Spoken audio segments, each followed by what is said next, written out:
Shailaji, we are going to start with a new topic today, and this is regarding your neoplasias. ठीक है, and we have to start with this topic with the nomenclature. ठीक है, और उसके बाद फिर हमने थोड़ा सा डिटेल में बात करनी है कि benign tumors क्या होते हैं, malignant tumors क्या होते हैं. ठीक है, और then we are going to talk about the difference between them. सबसे पहले जो है ना, हमने nomenclature की बात करनी है. ठीक है, nomenclature क्या है? Basically that how we are going to name the tumors. ठीक. So first of all, आपको definition of neoplasia पता होनी चाहिए that what does neoplasia means. ठीक है, neoplasia means new growth. ठीक है, or you can say any new growth is going to be called as neoplasm. ठीक है, so आपकी body में कहीं पे भी अगर कोई नई growth appear होती है, we call it as neoplasm. ठीक है, tumor या हम उसको बोलते हैं, लेकिन अगर हम साइंटिफिक वे में बात करें तो we call it as neoplasm. ठीक है, और जो स्टडी है regarding these tumours we call it as oncology. ठीक है, ऑन्कोलॉजी जो है ये ग्रीक वर्ड है जो कि डिराइव है टू वर्ड से, which is onkos which means tumour and ology means studies. Mean to say oncology is a specific branch of medicine which is going to deal with the study of tumors. ठीक है, और neoplasia जो है, this is actually the term which is going to be used as a new growth which is going to appear anywhere in the body. We call it as neoplasm.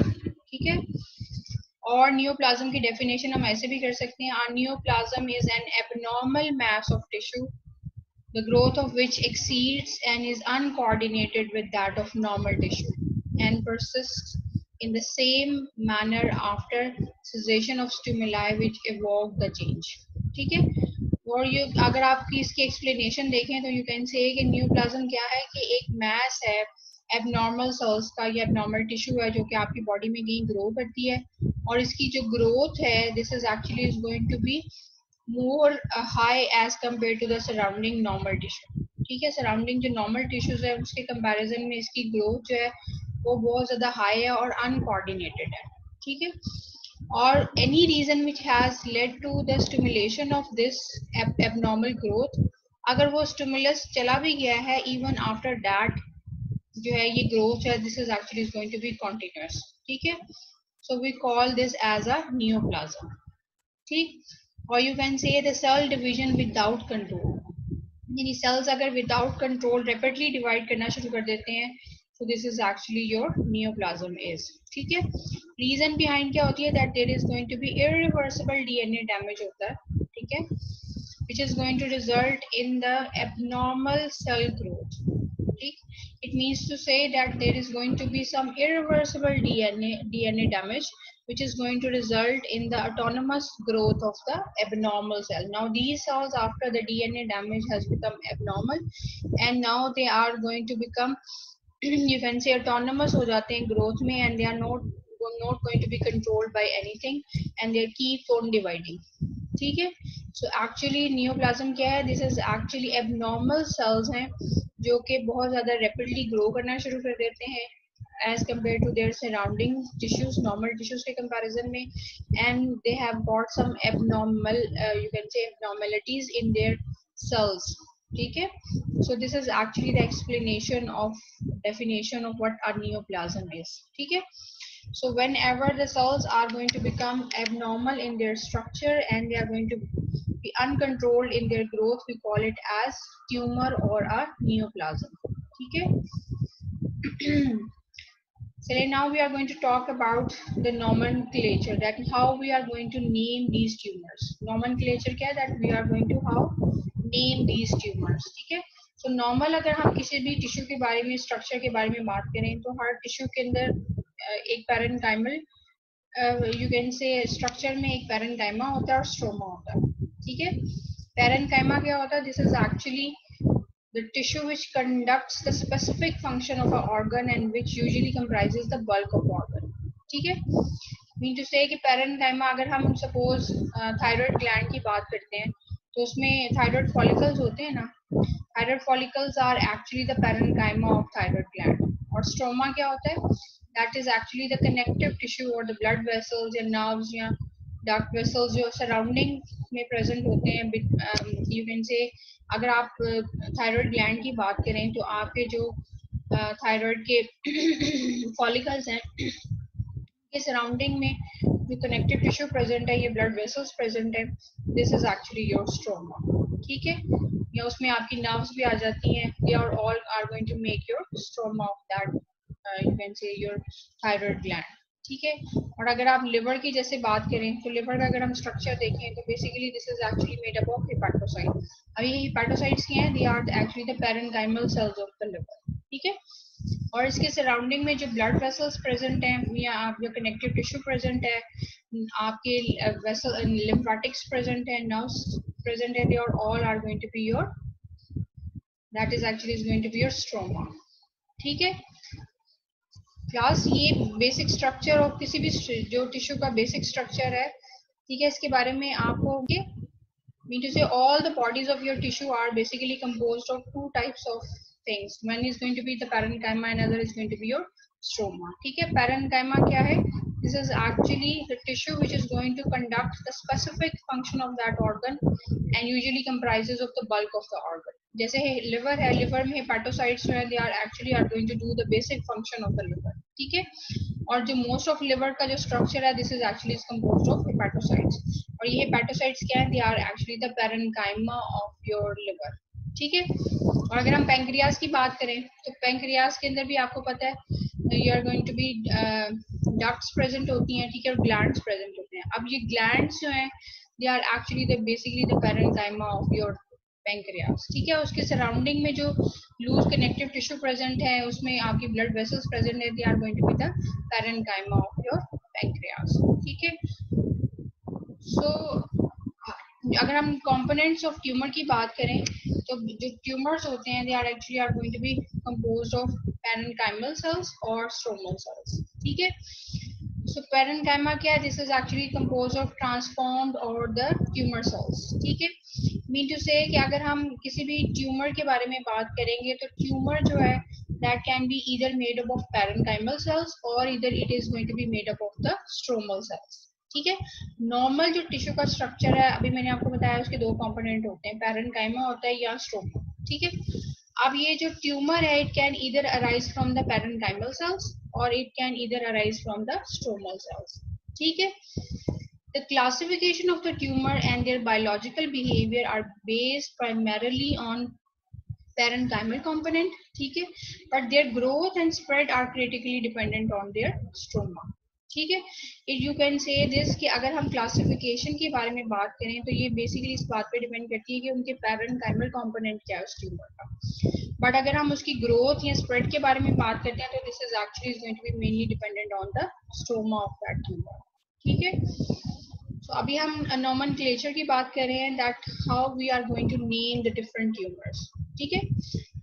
Initially हम इस चीज में बारे में बात करते हैं कि सबसे पहले हमें ये पता होना चाहिए कि हमने ट्यूमर्स को नेम कैसे करना है। किसी कोई भी बॉडी में किसी भी पॉइंट पे कोई ट्यूमर अपेयर हो गया, so we should know this thing that how this tumor is going to be named, ठीक है। So जो name या nomenclature it is broadly divided into two things depending on the origin of the tumor, ठीक है। First thing क्या है कि ये किस चीज से ओरिजिन किया है, इधर इट हैज ओरिजिनेटेड इधर फ्रॉम द मेसेनकाइमल टिश्यू और इधर it has originated from the epithelial tissue. अब मेसेनकाइमल टिश्यू क्या होती है, this is actually a loosely organised mainly mesodermal embryonic tissue है जो कि डेवलप करती है into the connective tissue and the skeletal tissue और इधर इनटू द ब्लड वेसल्स या लिम्फ नोड्स, ठीक है। अब बेसिकली किसी भी ट्यूमर का जब हम नेम करेंगे तो it depends on one thing that it is either mesenchymal in origin और इधर it is epithelial in origin, ठीक है। एपिथेलियम से अपेयर हो रहा है या मेसेनकाइमल टिश्यू से अपेयर हो रहा है, ठीक है। दूसरी चीज जो इसके नेम में डिपेंड करती है, this is actually is going to be that whether it is a benign tumour और it is a malignant tumour, ठीक है।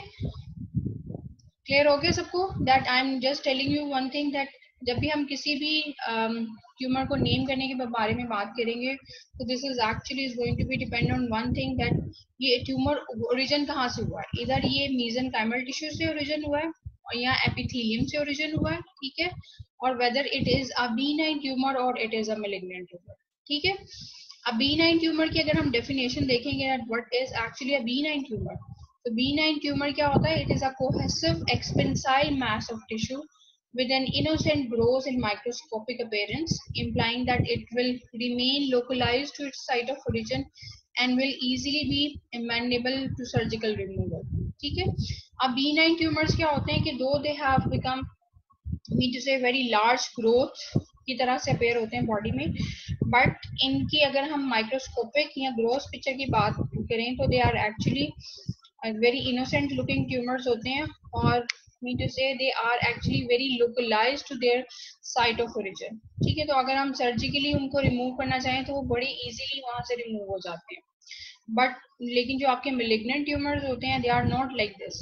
ठीक है, they have involve surrounding tissue को भी उन्होंने इन्वॉल्व किया होता है, और उनकी उनकी मैक्रोस्कोपिक और माइक्रोस्कोपिक अपीयरेंस होती है, this is actually going to be not very simple looking. ठीक है जी, तो जितने भी B9 ट्यूमर्स होंगे we are going to use the word oma for them. ठीक है, ठीक है, और उसके लिए मीन टू यू कैन से कि अगर हम किसी भी B9 ट्यूमर के बारे में बात कर रहे हैं तो B9 ट्यूमर के लिए हमने एक सफिक्स ऐड करना है ओमा का to the cell of origin, यानी जिस सेल से वो ट्यूमर ओरिजिन हुआ है उसके आगे हम ओमा का वर्ड ऐड कर देंगे, then we are going to name this tumour. For example अगर हम मीजेनकाइमल ट्यूमर्स की बात करें जो कि B9 इन ओरिजिन है, so then we can see कि अगर फाइब्रोब्लास्टिक सेल से कोई B9 ट्यूमर अपेयर हुआ है, we are going to name it as fibroma.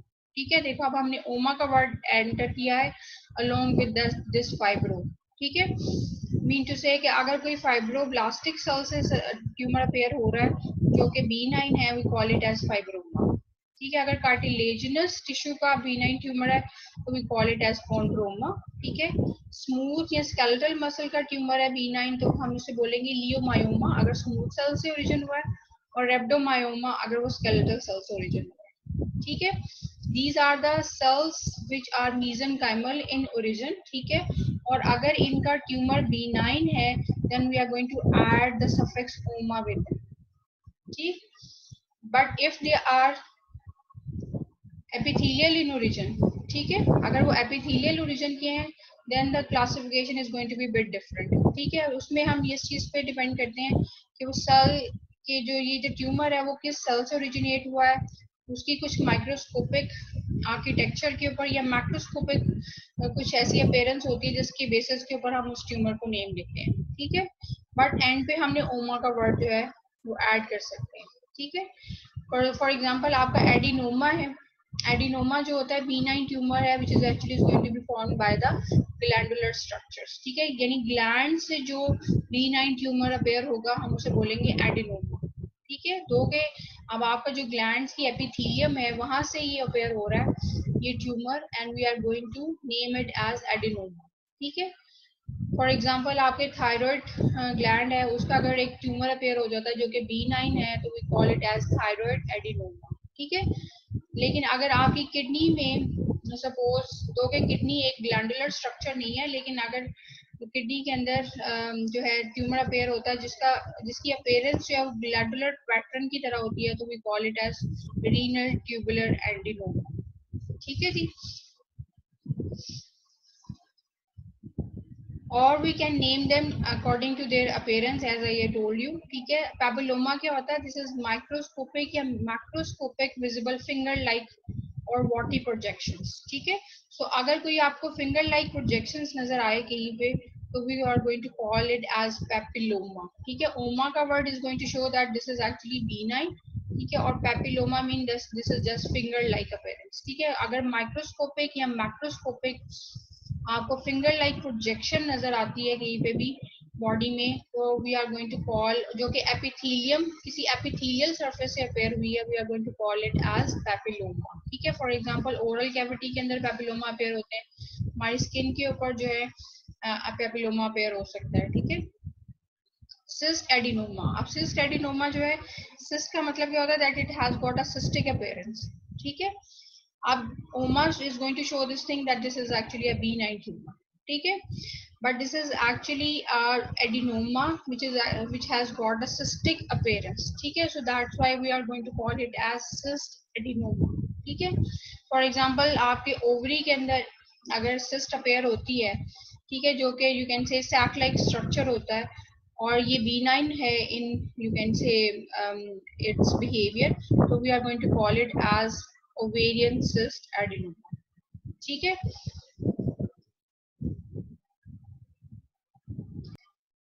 So when we are going to talk about the nomenclature of malignant tumors, तो malignant tumors में जो cells mesenchymal tissue से appear होंगे, we are going to use the suffix sarcoma for them.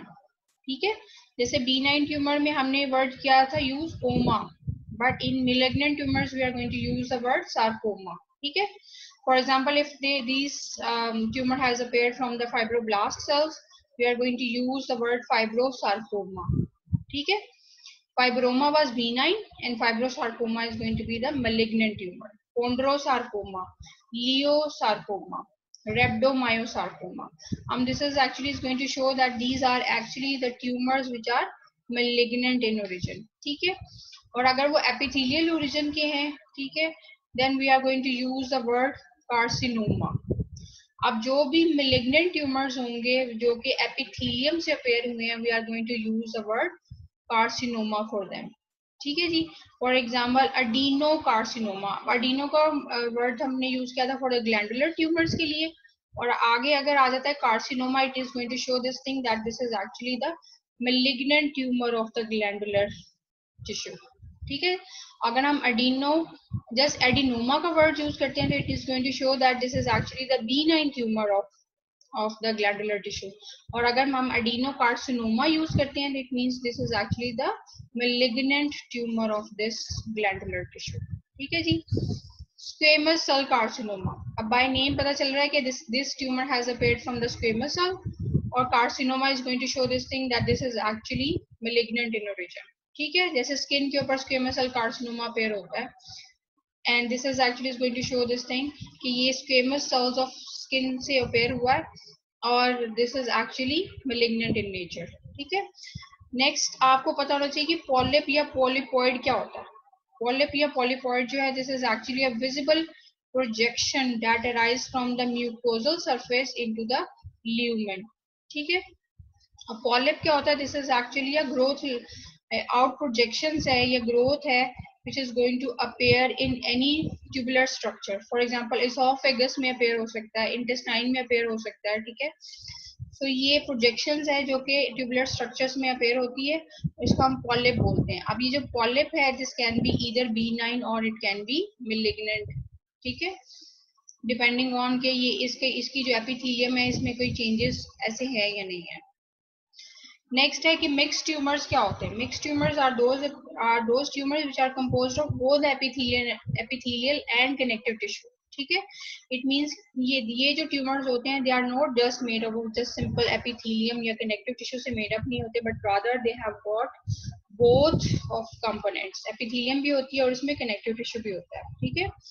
Because of the divergent differentiation of a single neoplastic pillow. It means कि एक single germ layer से ये tumors appear होते हैं, but ये single germ layer जो है, इसके cells जो हैं, they are going to differentiate both into the epithelial as well as connective tissue components. ठीक है. Example इसकी क्या है? For example, जो mixed tumors है salivary gland का, this is actually the neoplasm which we call as pleomorphic adenoma. ठीक है.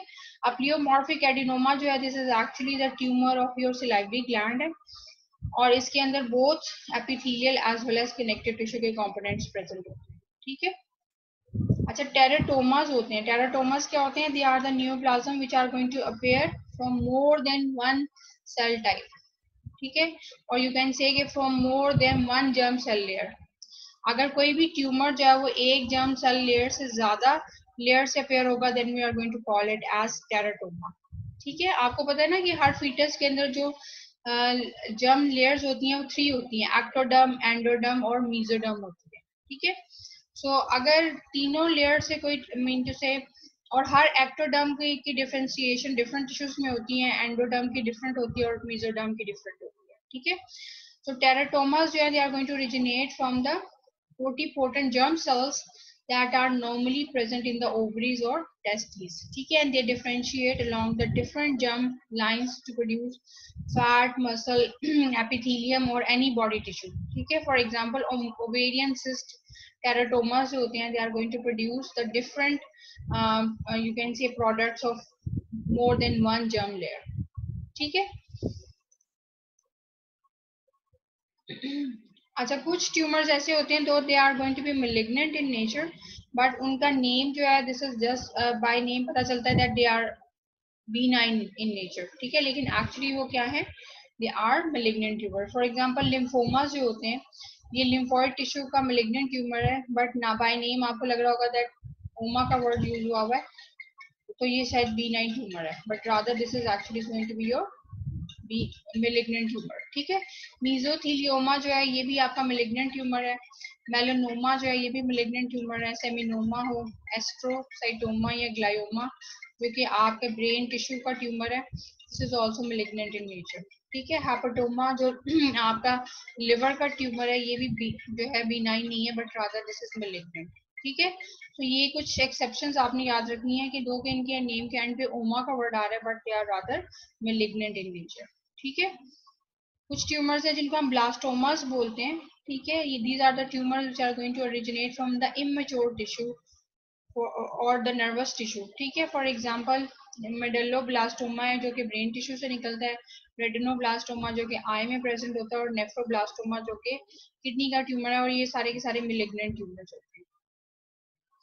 अगेन हम जल्दी से नॉमेनक्लेचर को रिवाइज कर लेते हैं कि whenever we are going to talk about the naming of any of these neoplasms, so this is actually is going to depend on two things, whether they are going to be originated from the epithelium या mesenchymal origin के. ठीक है, and the second thing is that whether they are B9 in origin or they are malignant in origin. ठीक है, अगर epithelium से originate हो रहे हैं जो कि ग्लैंड के एपिथीलियम है, we are going to name them as adenoma if they are B9. ठीक है, oma is going to show that these are the B9 tumours.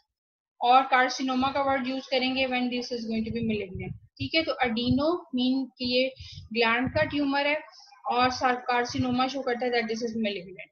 ठीक है, और अगर हम किसी और एपिथीलियम, लाइनिंग एपिथीलियम की बात करते हैं, फॉर एग्जांपल स्किन की एपिथीलियम है, उस पर अगर कोई B9 ट्यूमर अपेयर होता है तो हम उसको बोलते हैं पेपिलोमा. और अगर उसका मेलिग्नेंट काउंटर पार्ट की बात करें तो that is going to be your squamous cell carcinoma जो कि स्किन के ऊपर अपेयर होता है. ठीक है, मीजेनकाइमल जो आपके ट्यूमर्स हैं उनके बारे में अगर हम बात करें, फॉर एग्जांपल फाइब्रोब्लास्ट का ट्यूमर है तो उसको हम बोलेंगे फाइब्रोमा. ठीक है, अगर वो B9 है, ओमा का वर्ड यूज करेंगे. और अगर वो मेलिग्नेंट है तो फाइब्रोसार्कोमा. ठीक है, अगर वो आपका बोन के सेल से ओरिजिनेट हुआ है जिसको हम ओस्टियोब्लास्टिक सेल्स बोलते हैं, अगर तो वो B9 है तो this is called as osteoma. और अगर वो मेलिग्नेंट है we are going to call it as osteosarcoma. ठीक है, और अगर आपकी कार्टिलेजिनस सेल है, कॉन्ड्रोसाइट्स हैं, B9 है तो कॉन्ड्रोमा. और अगर it is malignant then we are going to call it as chondrosarcoma. Right, अगर आपके फैट सेल्स हैं, लाइपोसाइट्स, the B9 tumor is going to be called as lipoma and the malignant is going to be called as liposarcoma. ठीक है, smooth muscle से है तो we are going to call it B9 is going to be called as leiomyoma and the malignant one is going to be called as leiomyosarcoma. ठीक है, skeletal muscle से B9 tumor होगा तो we call it as rhabdomyoma, और अगर malignant है तो we are going to call it as rhabdomyosarcoma. ठीक है जी class, this is clear to you that how we are going to name the different tumors depending on two things, that उसका cell of origin क्या है, and the second thing is that whether it is B9 or the malignant tumor. ठीक है, clear हो गया? Yes, ma'am. Yes, ma'am. चलें जी, next we are going to talk about that what is actually the difference between the B9 and the malignant tumors. ठीक है, अगर हम basics बात करें कि what is actually the difference between the B9 and the malignant tumour, आप लोगों को बेसिक कॉन्सेप्ट इस बारे में तो है ना कि अभी हम किसी ट्यूमर के बारे में बात करते हैं, आपने नॉर्मली भी सुना होगा, अगर सपोज किसी को भी बॉडी में कहीं पे भी कोई नियोप्लाज्म अपेयर हो जाता है या कोई ग्रोथ अपेयर होती है, तो सबसे पहले जिस चीज के बारे में आप कंसर्न होते हैं वो ये होती है कि ये B9 ट्यूमर है या ये मेलिग्नेंट ट्यूमर है. मेलिग्नेंट को आप जिससे जनरली यू कैन से कि ये कैंसर है या ये कैंसर नहीं है. ठीक है, So we are going to see here in this slide कि what are the actually differences which are present in a benign tumor or it is a malignant tumor. ठीक है, दोनों में क्या differences होते हैं. ठीक है, benign tumors होते हैं, अगर हम उनको माइक्रोस्कोपिकली देखें तो they are nuclear variations in size और शेप जो होती है benign tumors में, this is actually is going to be minimal. ठीक है, मीन टू से अगर benign tumor है उसको आप अंडर माइक्रोस्कोप देख रहे हैं, उसका जो न्यूक्लियस है डिफरेंट सेल्स के, उनके साइज और शेप में जो वेरिएशन है वो मिनिमम होती है. जबकि जो malignant ट्यूमर होता है उसके अंदर when you are going to see it under the microscope, तो जो डिफरेंट सेल्स हैं उनकी साइज ऑफ न्यूक्लियस के अंदर there is going to be mark difference. ठीक है, शेप और साइज के अंदर there is going to be mark difference which you are going to see under microscope. ठीक है, benign ट्यूमर्स होते हैं दे आर मोस्टली डाइप्लॉइड, यानी कि उनका जो क्रोमोसोमल नंबर होता है this is actually going to be the same as the normal cells. जो आपके malignant ट्यूमर्स होते हैं उनमें रेंज ऑफ पोलीप्लॉइडी होती है, यानी कि वो पोलीप्लॉइडल भी हो सकते हैं. ठीक है, यानी यूप्लॉइडीज शो करते हैं variation in number of chromosomes. ठीक है, जो आपके बेनाइन ट्यूमर्स होते हैं उनमें माइटोटिक फिगर्स होते हैं they are going to be mean to say normal होते हैं, यानी उनके अंदर माइटोसिस का रेट जो है this is actually is going to be you can say close to the normal होता है. और जो आपका malignant ट्यूमर्स होते हैं उनके अंदर लो टू हाई माइटोटिक काउंट होता है, मीन टू से कि आपकी जो माइटोटिक फिगर्स होती हैं जो आपको अंडर माइक्रोस्कोप नजर आते हैं, जो सेल्स माइटोसिस में होते हैं, यू कैन सी कि वो हाई नंबर ऑफ काउंट होता है कि सेल्स रैपिडली डिवाइड कर रहे हैं, और एबनॉर्मल माइटोटिक फिगर्स भी नजर आती हैं. ठीक है, अच्छा जी, benign ट्यूमर्स होते हैं they have got the retention of specialisation, mean to say कि जो benign ट्यूमर्स होते हैं वो अपने सेल्स की स्पेसिफिक टाइप को रिटेन करते हैं. जो आपके malignant ट्यूमर्स होते हैं they are going to loss the cells, mean to say specialisation of cells को लॉस कर देते हैं, यानी वो अपने ओरिजिन ऑफ सेल से मैच नहीं करेंगे. ठीक है, structural differentiation retained, mean to say अगर आपका कोई ट्यूमर जो है if it is has appeared from the skin, तो अगर वो benign है तो आप अंडर माइक्रोस्कोप देखेंगे तो वो स्किन से ही उसका स्ट्रक्चर मैच कर रहा होगा. और लेकिन अगर वो malignant ट्यूमर है और इन दैट सिनेरियो वो अपनी ही टिश्यू के साथ उसका स्ट्रक्चर जो वो मैच नहीं करेगा, there is going to be loss of you can say differentiation of the cell. ठीक है, benign ट्यूमर्स में सेल्स जो हैं वो ऑर्गेनाइज नजर आते हैं, while in the malignant tumors there is going to be loss of organization. ठीक है, functional differentiation जो है this is actually is going to be maintained in the benign tumors. Mean to say अगर benign tumor suppose it has appeared from the you can say आपके अगर suppose tumour जो है gland से pair हुआ है तो वो अपना ग्लैंडुलर फंक्शन करता रहेगा. ठीक है, लेकिन अगर आपकी जो है malignant ट्यूमर है जो कि ग्लैंड से पेयर हुआ है तो then it might lose its normal function. ठीक है जी, so these are actually the gross differences you can see between the malignant as well as your benign tumors. ठीक है क्लास, differences समझ आ गए हैं between the benign tumors and the malignant tumors. Yes ma'am. ठीक है, next जो है that जो फर्दर डिफरेंसेस को हमने डिटेल में डिस्कस करना है. These are the differentiation and anaplasia, rate of growth, local invasion and metastasis. ठीक है, these are the main 4 points on the basis of which we are going to see कि जो आपके malignant ट्यूमर्स हैं और जो आपके benign ट्यूमर्स हैं उनमें क्या डिफरेंस होता है. ठीक है, तो सबसे पहले जो हमने पॉइंट डिस्कस करना है this is actually going to be differentiation and anaplasia. ये क्या होता है? ठीक है, डिफरेंशिएशन को अगर हम डिफाइन करें तो differentiation is the extent to which the neoplastic parenchymal cell resemble the corresponding normal parenchymal cells. ठीक है, both morphologically and functionally. Mean to say आपने डिफरेंशिएशन इस चीज को शो करता है कि जो आपका ट्यूमर है उसके parenchymal cells जो हैं वो फंक्शन और अपनी अपेयरेंस के लिहाज से how much they are resembling to the normal tissue of their surrounding. ठीक है, फॉर एग्जाम्पल अगर आप बात करते हैं कि आपके थायराइड ग्लैंड के अंदर एक ट्यूमर अपेयर हो गया, ठीक है, एडिनोमा अपेयर हो गया. अब वो एडिनोमा जो है वो सराउंडिंग नॉर्मल थायराइड टिश्यू से फंक्शनली और मॉर्फोलॉजिकली कितना मैच करता है या कितना मैच नहीं करता है, इस चीज को हम बोलते हैं डिफरेंशिएशन. ठीक है, और अगर वो उससे मैच नहीं करेगा, लैक ऑफ डिफरेंशिएशन है, then we call it as anaplasia. ठीक है, तो इट मीन्स कि anaplasia is actually the characteristic of malignant tumours. जो ट्यूमर्स malignant होंगे उनके अंदर डिफरेंशिएशन जो होती है that is actually going to be lost and we call it as loss of differentiation, और ये किसका हॉलमार्क है? मैलिग्नेंट ट्यूमर्स का। ठीक है, B9 tumours are well differentiated. It means that जो B9 ट्यूमर्स होते हैं उनका स्ट्रक्चर और फंक्शनल अपीयरेंस जो होती है वो नॉर्मल टिश्यू की तरह होती है, व्हाइल द मैलिग्नेंट ट्यूमर्स जो होते हैं they are going to be not have got the same structure and function of as of the surrounding tissue. तो हम बोलते हैं that these malignant tumors have got loss of differentiation. ठीक है, और इस loss of differentiation को हम क्या बोलते हैं? एनाप्लेजिया। ठीक है, एनाप्लेजिया में क्या क्या चीजें आ जाती, क्या क्या mean to say main characteristics आ जाते हैं? These are going to be pleomorphism. Pleomorphism क्या होती है?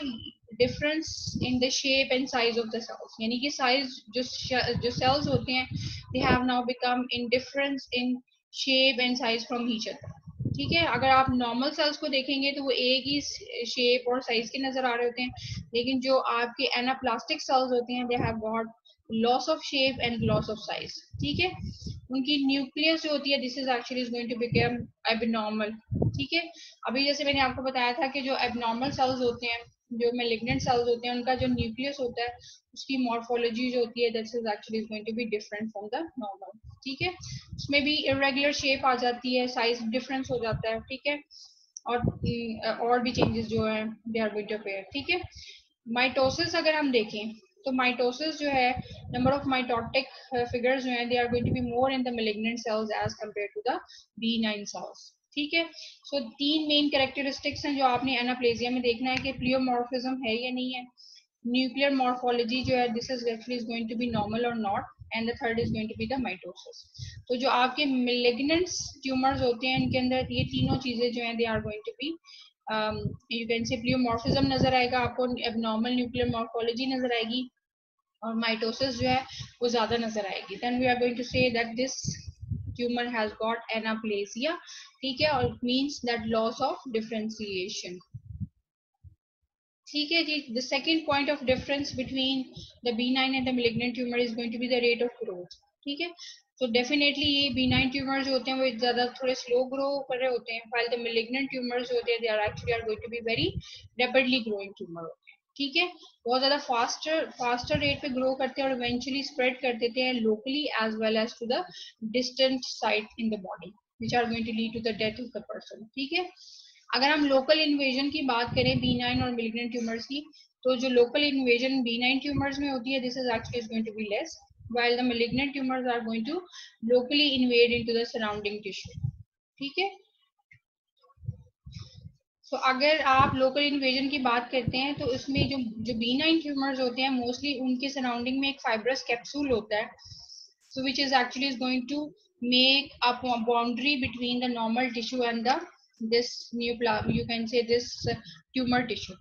ठीक है, तो B9 टिश्यूज के सराउंडिंग में एक फाइब्रस कैप्सूल प्रेजेंट होता है जिसकी वजह से आप इजीली इसको सराउंडिंग नॉर्मल टिश्यू से ड्यूरिंग सर्जरी रिमूव कर सकते हैं। ठीक है, वाइल आपके जो मैलिग्नेंट ट्यूमर्स होते हैं वो इन्वेड कर रहे होते हैं into the surrounding tissue which is going to make their removal very difficult. ठीक है जी, अच्छा जी, तो फोर्थ पॉइंट है between difference between the B9 and the malignant tumour is going to be the point of metastasis. Metastasis actually है क्या? This is actually defined as the spread of the tumor to a site that are physically discontinuous with the primary tumor.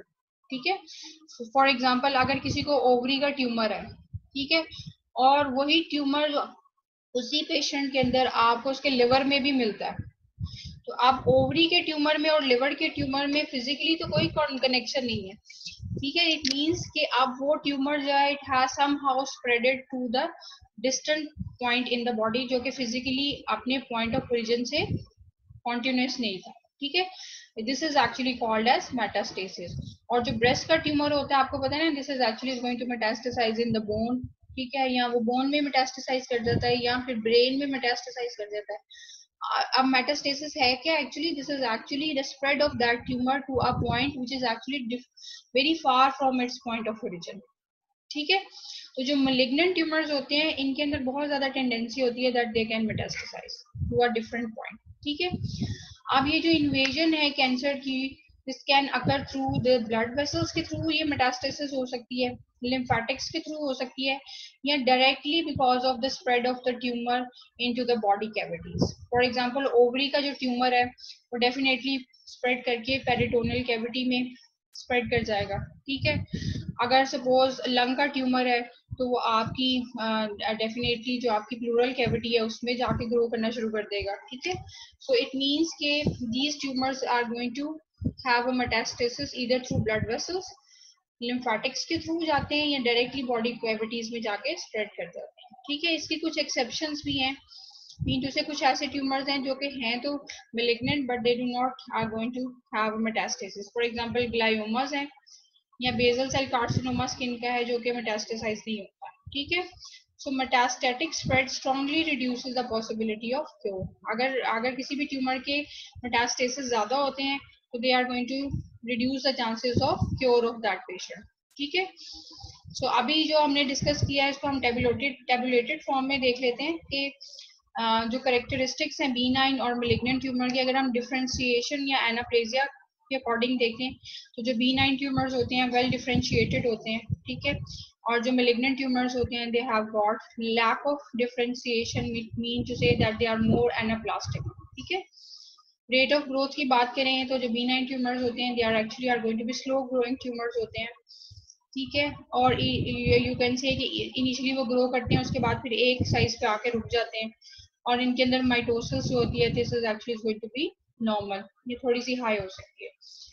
लेकिन जो आपके malignant tumours होते हैं वो बहुत ज्यादा हाई स्पीड पे ग्रो करते हैं, माइटोटिक फिगर्स बहुत ज्यादा होती है। ठीक है, लोकल इन्वेजन की बात करें तो अभी मैंने बताया था कि B9 ट्यूमर्स होते हैं वो फाइब्रस कैप्सूल से सराउंड हुए होते हैं और ये सराउंडिंग टिश्यू से वेल डिमार्केटेड होते हैं, while the malignant tumors होते हैं they are going to show us local invasion, यानी इनके सराउंडिंग में कोई स्पेसिफिक कैप्सूल नहीं होता and they are going to invade the surrounding tissue. Metastasis B9 tumors में absent होती है. What is actually metastasis is? Metastasis is actually the presence of same tumor to a distant place which is physically not in contact with the original tumor. ठीक है, और malignant tumors होते हैं उनके अंदर chances of metastasis is going to be very high. ठीक है, चलिए अगर हम मेटास्टेसिस या जो स्प्रेड ऑफ ट्यूमर्स हैं इनके बारे में भी हम बात कर रहे थे, तो अभी मैंने आपको बताया था कि जो स्प्रेड ऑफ ट्यूमर है या मेटास्टेसिस है वो बॉडी कैविटीज में डायरेक्टली हो सकता है, थ्रू लिम्फेटिक्स हो सकता है, या थ्रू ब्लड हो सकता है।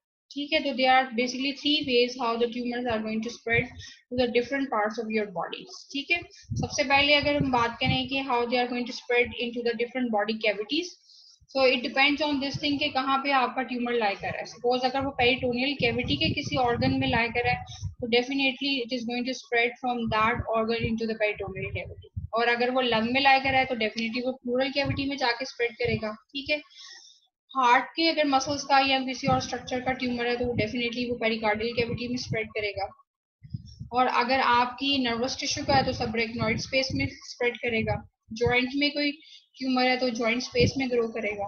ठीक है, तो this pathway is particularly characteristic of carcinoma arising from the ovaries, यानी ओवरीज जो है मोस्ट ओवरीज का ट्यूमर जो है मोस्टली वो पेरिटोनियल कैविटी में स्प्रेड करता है, जो इसकी मोस्ट सिग्निफिकेंट एग्जांपल है। ठीक है, whenever a person a patient who has got ovarian cancer तो उसमें हम देखते हैं कि उसकी जो पेरिटोनियल कैविटी है उसमें ट्यूमर मेटास्टेसाइज कर जाता है। ठीक है, लिम्फेटिक स्प्रेड की अगर हम बात करें लिम्फ नोड्स के थ्रू, तो आपको पता है ना कि हर जो टिश्यू है उसके अंदर लिम्फेटिक ड्रेनेज प्रेजेंट होता है, that tissue is going to be drained by the lymph vessels. ठीक है, तो लिम्फ वेसल्स के थ्रू जो है spread of tumours is actually is going to be very common. ठीक है, और ये प्रिंसिपल मोड ऑफ मेटास्टेसिस है इन द कार्सिनोमा ट्यूमर्स। ठीक है, मीन टू से कि जो आपके एपिथेलियल ट्यूमर्स होते हैं जो कि मेलिग्नेंट इन ओरिजिन है उनके अंदर लिम्फेटिक स्प्रेड बहुत ज्यादा कॉमन होता है। ठीक है, लेकिन सार्कोमास में भी ये जो है ना रूट यूज हो सकता है मोस्टली, लेकिन ये कार्सिनोमास में होता है। मीन टू से जो एपिथेलियल मेलिग्नेंट ट्यूमर्स हैं उनमें मोस्टली वे ऑफ मेटास्टेसिस जो होता है this is actually going to be lymphatic, but the sarcomas can also use this route. ठीक है, तो आपको पता है जो वॉल ऑफ लिम्फेटिक्स होती हैं they are going to be thin and they are going to be readily penetrated by the tumour cells which are going to be carried along the sentinel lymph node in the lymphatic node chain. ठीक है, अब sentinel lymph node क्या होती है? This is actually the lymph node where your lymph is actually going to be first going to reach, ठीक है, from that specific part of the tissue। ठीक है, अब मीन टू से अगर एक स्पेसिफिक पार्ट ऑफ टिश्यू है, वहां से जो लिम्फेटिक्स उस एरिया को ड्रेन करी है, वो जिस लिम्फ नोड में सबसे पहले जाके ड्रेन करेंगी, उसको हम सेंटिनल लिम्फ नोड बोलते हैं। ठीक है, तो सेंटिनल लिम्फ नोड का बहुत ज्यादा इंपॉर्टेंट रोल होता है in the treatment of the patient who has got cancers. ठीक है, अच्छा, कार्सिनोमा में reach the thoracic duct finally. अब जो आपका लिम्फ है वो फाइनली थोरेसिक डक्ट में जाता है और उसके बाद सुपीरियर वेना केवा में, और वहां से जो है it can enter into your blood stream. Mean to say initially वो लिम्फ के थ्रू स्प्रेड किया है, फाइनली ये ब्लड स्ट्रीम में एंटर हो जाता है। ठीक है, और जो ट्यूमर्स हैं they are going to spread it is going to be by your nearby lymphatic vessels। ठीक है, और follow the natural route of drainage। For example, carcinoma of the breast from the outer upper quadrant will first drain into the axillary lymph node। अब अगर breast के quadrants की बात करें तो ब्रेस्ट को हमने 4 क्वाड्रेंट्स में डिवाइड किया हुआ है। ठीक है, जिसमें अपर आउटर क्वाड्रेंट जो होता है, this is actually is going to drain into your axillary lymph node, जो एक्सिला में प्रेजेंट होती है। ठीक है, तो अगर अपर आउटर क्वाड्रेंट ऑफ ब्रेस्ट का ट्यूमर है तो वो कौन सी लिम्फ नोड्स में जाके ड्रेन करेगा? एक्सिलरी लिम्फ नोड्स के तरफ, तो वहां पे उसके मेट्स प्रेजेंट होंगे। ठीक है, सेंटिनल लिम्फ नोड के बारे में मैंने आपको बताया था। What is sentinel lymph node? This is actually the first node to receive the flow from the primary tumour. ठीक है, यानी जो प्राइमरी ट्यूमर का एरिया है वहां से सबसे पहले फ्लो जिस लिम्फ नोड में जाता है उसको हम सेंटिनल लिम्फ नोड बोलते हैं। तो हम सेंटिनल लिम्फ नोड की अगर बायोप्सी करके देख लें कि इस लिम्फ नोड के अंदर मेटास्टेसिस है या नहीं है, this is actually going to show this thing कि ये ट्यूमर जो है it has metastasized to the other parts of the body और नॉट। ठीक है, अगर सेंटिनल लिम्फ नोड के अंदर मेटास्टेसिस नहीं नजर आती है तो इट मींस कि ट्यूमर जो है अभी इतना ज्यादा स्प्रेड नहीं हुआ। ठीक है, एक और हम टर्म यूज करते हैं वर्शोज नोड। ठीक है, ये वर्शोज नोड क्या होती है? ये आपके लेफ्ट सुप्रा क्लेविकुलर लिम्फ नोड होता है बॉडी में, जो कि रिसीव करता है lymph from the visceral cancer. For example, अगर किसी को स्टमक का कार्सिनोमा है तो उसमें उस पेशेंट के अंदर लेफ्ट साइड के ऊपर सुप्रा क्लेविकुलर लिम्फ नोड इनलार्ज हुई होगी। ठीक है, जिसको हम बोलते हैं वर्शोज लिम्फ नोड, या ब्रेस्ट कैंसर में भी लार्ज हुई होती है और लंग कैंसर में भी। ठीक है, तो स्पेसिफिकली इन पेशेंट्स के एग्जामिनेशन में हम इन लिम्फ नोड्स, इस लिम्फ नोड को जरूर पैल्पेट करते हैं। ठीक है, और जो लिम्फ नोड की इनलार्जमेंट होती है बिकॉज ऑफ दिस मेटास्टेसिस की वजह से, वो क्यों होती है कि कोई भी लिम्फ नोड जब इनलार्ज होता है इट मींस कि वहां पे आके कैंसर सेल्स ग्रो कर रहे हैं, या आपकी वो जो लिम्फ नोड है उसके अंदर रिएक्टिव हाइपरप्लेजिया हो गया, मीन टू से उसके अपने जो टिश्यू है उसने उन कैंसर सेल्स को डिस्ट्रॉय करने के लिए they are going to increase in numbers, as a result of which this lymph node has increased in size. ठीक है, this is actually the reason behind the enlargement of lymph node. ठीक है, अच्छा जी, जो third way of transmission है या third way of metastasis है tumours का, this is actually going to be the haematogenous spread, यानी थ्रू ब्लड। ठीक है, अच्छा, हेमाटोजेनस स्प्रेड जो है this is actually is going to be more common in sarcomas, mean to say जो आपके malignant ट्यूमर्स हैं which have originated from the your you can say connective tissue से जो पेयर हुए हैं, mesenchymal origin ट्यूमर्स हैं, उनमें हेमाटोजेनस spread ज्यादा होता है। ठीक है, और ये जो स्प्रेड है this is actually going to be more through the venous drainage. ठीक है, वेन्स की जो वॉल्स होती हैं वो ज्यादा रेजिस्टेंट नहीं होती हैं, उसमें मस्कुलर पोर्शन कम होता है, so the malignant cells are going to readily enter into the venous circulation और फिर वो वेन्स के थ्रू स्प्रेड करते हैं। ठीक है, so with the venous invasion the blood borne tumor cells follow the venous flow draining the site of the neoplasm। ठीक है, and the tumor cells often rest in the first capillary bed they encounter। so, अगर आप बात देखें कि आपका जितने भी जीआईटी ट्रैक्ट से जितना भी ब्लड है वो पोर्टल सर्कुलेशन के थ्रू सबसे पहले कहाँ जाता है? लिवर में। यू नो दिस थिंग, सबको पता है ना कि पोर्टल सर्कुलेशन से सबसे पहले ब्लड कहाँ जाता है? लिवर में। तो अगर आपकी जीआईटी ट्रैक्ट में कहीं पे भी ट्यूमर होगा, लार्ज इंटेस्टाइन में या स्मॉल इंटेस्टाइन में या आपके स्टमक में, तो वो कहाँ पे जाके मेटास्टेसाइज करेगा? लिवर के अंदर। ठीक है, और अगर आप बात करें कि यू कैन से कि आपका सुपीरियर या इंफीरियर वेना केवा से जो ब्लड आता है which is going to be the venous drainage of your lower and upper part of your body, जो कि right side of the heart में जाता है और फिर वहां से वो लंग्स में जाता है। तो अगर कहीं पे भी ट्यूमर प्रेजेंट है जो कि आपके लोअर या अपर पार्ट ऑफ बॉडी में प्रेजेंट है, वहां से अगर मेटास्टेसाइज करेगा, this is going to go towards the lungs. It means कि जो आपके जीआईटी ट्रैक के ट्यूमर्स हैं उनके मेटास्टेसिस लिवर में अपेयर होंगे, और वो जो ट्यूमर्स जो कि आपके किसी और पार्ट ऑफ बॉडी में अपेयर होते हैं जो कि which are going to be drained by your superior and the inferior vena के बाद they are going to metastasize in your lungs. ठीक है, इसकी कुछ एक्सेप्शंस भी हैं। We are going to not always say कि जी हमेशा आपके जो कुछ ट्यूमर्स जो हैं they are going to definitely go to the either to the liver और टू द लंग्स। ठीक है, फॉर एग्जांपल जो ब्रेस्ट और प्रोस्टेट का कार्सिनोमा होता है ये बोन्स में ज्यादा स्प्रेड करता है। ठीक है, वैसे तो नॉर्मली आपको ये कहना चाहिए ना कि this should definitely go towards the lung. ठीक है, लंग्स में भी जा सकता है लेकिन सबसे ज्यादा मोस्ट कॉमनली ये बोन्स में नजर आता है। ठीक है, ब्रोंकोजेनिक कार्सिनोमा जो होता है ये एड्रीनल्स को, ब्रेन को ज्यादा इन्वॉल्व करता है।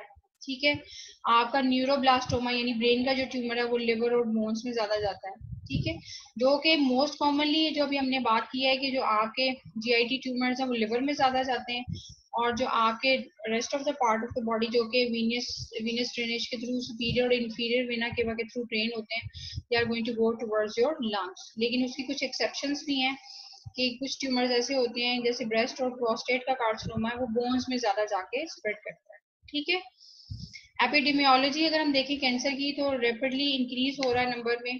ठीक है, with you can say increasing as we are going to from the 2008 से लेके अगर अब हम रिसेंटली फिगर्स देखें तो number of cancer patients are going to be increasing.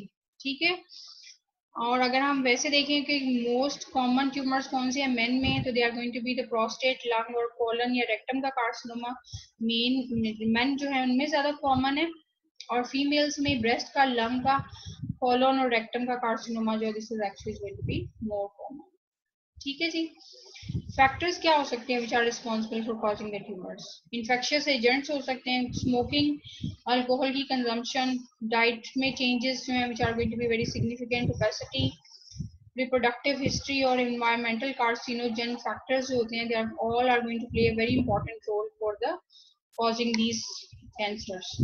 ठीक है, अगर एज के अकॉर्डिंग बात की जाए कैंसर के साथ, so you can say कि जो this is actually is going to be more common in the later years of life, यानी after 55 years of age के बाद chances of cancer ज्यादा हो जाता है। ठीक है, so cancer is the main cause of death among the women between the age of 40 to 79 और men में 60 to 79 age में जो है this is actually is going to have more chances। ठीक है, और बच्चों में भी चांसेस होते हैं कार्सिनोमास के, कुछ स्पेसिफिक ट्यूमर्स हैं जो बच्चों में स्पेसिफिक होते हैं। For example neuroblastoma Wilms tumour है। ठीक है, जो कि किडनी का ट्यूमर है। न्यूरोब्लास्टोमा नर्वस टिश्यू का ट्यूमर है। रेटिनोब्लास्टोमा आई का ट्यूमर है। ल्यूकीमियाज जो है ये ब्लड के ट्यूमर्स हैं। ठीक है, रेब्डोमायोसार्कोमा जो है स्केलेटल मसल्स का मेलिग्नेंट ट्यूमर है। बच्चों में भी ट्यूमर्स कॉमन होते हैं। अच्छा जी, अब रीजन कुछ ऐसे फैक्टर्स भी होते हैं पेशेंट्स में which are going to make them more predispose to have these you can say tumours in their body. ठीक है, वो कंडीशंस क्या क्या हो सकती हैं? क्रॉनिक अगर इन्फ्लेमेशन बॉडी में कहीं चल रही है this can predispose that area for having the tumour. ठीक है, अगर कोई B9 ऑलरेडी लीजन प्रेजेंट है तो उसमें चांसेस होते हैं that it can change into the malignant. ठीक है, इम्यूनोडेफिशिएंसी एक स्टेट ऐसी है जिसमें chances of development of tumours ज्यादा हो जाता है। ठीक है, अगर हम जेनेटिकली बात करें तो कुछ फैमिलीज के अंदर जीन म्यूटेशंस रन करती हैं as a result of which some cancers are going to run in families. For example breast cancer जो है जिसमें आपकी BRCA1 और BRCA2 जीन्स आती हैं, this they are actually are going to run in families because of the gene mutations। ठीक है, अच्छा लास्ट टॉपिक जो इसमें है this is regarding the staging of the tumour and the grading of the tumour. ठीक है जी, अगर हम ग्रेडिंग ऑफ ट्यूमर के बारे में बात करें तो this is actually is going to show us this thing कि इसमें डिग्री ऑफ डिफरेंशिएशन कैसी है। ठीक है, जैसे अभी हमने पॉइंट ऑफ डिस्कशन जब हमने डिफरेंशिएशंस की बात की थी बिटवीन द बिनाइन और malignant tumour, so we have talked about this thing के डिग्री ऑफ डिफरेंशिएशन बिनाइन और मेलिग्नेंट ट्यूमर्स में कितना है. सो अगर आप किसी भी ट्यूमर के अंदर डिग्री ऑफ डिफरेंशिएशन देखें, अगर तो वो बहुत ज्यादा पुअर है डिफरेंशिएशन, तो इट मीन्स कि ये जो ट्यूमर है it is actually is going to be more bad tumour, more malignant tumour. ठीक है, और अगर उसमें डिफरेंशिएशन गुड है, it means this is actually has got good, mean to say अगर तो वो B9 ट्यूमर है तो डेफिनेटली उसमें differentiation is going to be good, और अगर वो मेलिग्नेंट ट्यूमर है और अभी उसमें डिग्री ऑफ डिफरेंशिएशन जो है वो गुड है, इट मीन्स कि वो इतना ज्यादा उसका आउटकम इतना ज्यादा पुअर नहीं होगा. ठीक है, so it is an indication of how quickly the tumor is likely to grow and spread. अगर इसमें डिग्री ऑफ डिफरेंशिएशन जो है वो अभी वेल डिफरेंशिएटेड ट्यूमर है तो वो इतना ज्यादा ग्रो नहीं करेगा और स्प्रेड नहीं करेगा. लेकिन अगर वो पुअरली डिफरेंशिएटेड ट्यूमर है तो this is actually is going to show this thing that this has got a very bad outcome. This tumor has got more chances of having growth as well as spread. ठीक है जी. और अगर हम staging की बात करें तो स्टेज, जैसे आपको पता है कि हम ट्यूमर्स के बारे में नॉर्मली बात करते हैं कि ये कौन सी स्टेज का ट्यूमर है. ठीक है, सो ये किस चीज को शो करता है, this is actually going to show us that कि साइज ऑफ कैंसर क्या है और उसका एक्सटेंट ऑफ स्प्रेड क्या है into the different tissues of the body. ठीक है, यानी सराउंडिंग टिश्यूज में और other parts of the body में वो कितना ट्यूमर स्प्रेड हो गया है, इस चीज को हम उसकी स्टेजिंग से शो करते हैं. ठीक है, तो स्टेजिंग को हम ऑल ओवर द वर्ल्ड जिस नेम से रिकॉग्नाइज करते हैं, this is called as TNM classification या TNM स्टेजिंग. ठीक है, TNM जो है इसमें T जो है दिस इज एक्चुअली जो प्राइमरी ट्यूमर, यानी आपका जो प्राइमरी ट्यूमर है उसका साइज क्या है. N शो करता है कि रीजनल लिम्फ नोड्स की इन्वॉल्वमेंट हुई है या नहीं हुई है, और M जो है वो शो करता है कि ये ट्यूमर जो है वो मेटास्टेसाइज हुआ है बॉडी में या नहीं हुआ. ठीक है, यानी इसके मेट्स जो है वो डिफरेंट पार्ट्स ऑफ बॉडी में अपेयर हुए या नहीं हुए. सो डेफिनेटली अगर T उसका बड़ा यानी ट्यूमर का साइज बड़ा है तो ये बैड प्रोग्नोस्टिक फैक्टर है. अगर रीजनल लिम्फ नोड्स इन्वॉल्व हो गई हैं तो ये भी बैड प्रोग्नोस्टिक फैक्टर है. अगर मेटास्टेसाइज कर गया तो it means this is also a bad factor. ठीक है जी, तो T जो है उसको हमने फर्दर जब डिवाइड किया T1 से लेके T4 तक. ठीक है, depending upon the size of the tumour.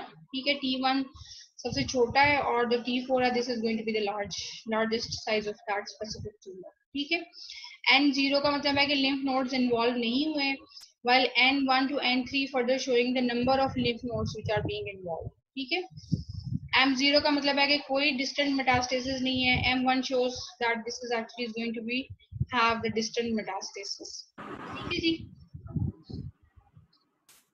So this is actually the stages of cancer. Stage 0 होती है 1, 2, 3, 4. So 4 has got the worst prognosis. ठीक है, 4 में क्या होती है कि local as well as the distant spread has occurred. ठीक है, और 3 जो है this is actually is going to show the tumor has spread to the lymph nodes पे spread हो गया है in that region of the body. ठीक है, और 2 जो है वो प्राइमरी ट्यूमर जो लार्ज है but there is still no clinical evidence of spread. ठीक है, और जो स्टेज 1 है primary tumour is small but invasive into the surrounding tissue and has not spread. और जो स्टेज 0 होती है carcinoma in situ means to say that आपका जो कैंसर है वो अपनी ही लोकलाइज साइट पे है, इवन वो सराउंडिंग टिश्यूज में भी स्प्रेड नहीं हुआ. ठीक है, तो इसमें स्टेज 0 के ऊपर चांसेस ऑफ सर्वाइवल सबसे ज्यादा है और स्टेज 4 पे आपके जो सर्वाइवल के चांसेस सबसे लेस होते हैं. ठीक है, तो इम्पोर्टेंस क्या है ये जो TNM स्टेजिंग हम करते हैं, that this is actually going to tell us about the prognosis of disease. कि अगर स्टेज 4 है तो उसमें प्रोग्नोसिस सबसे पूरा होगा, और अगर स्टेज 1 है तो या स्टेज 0 है तो it means in that case the patient has got the good prognosis.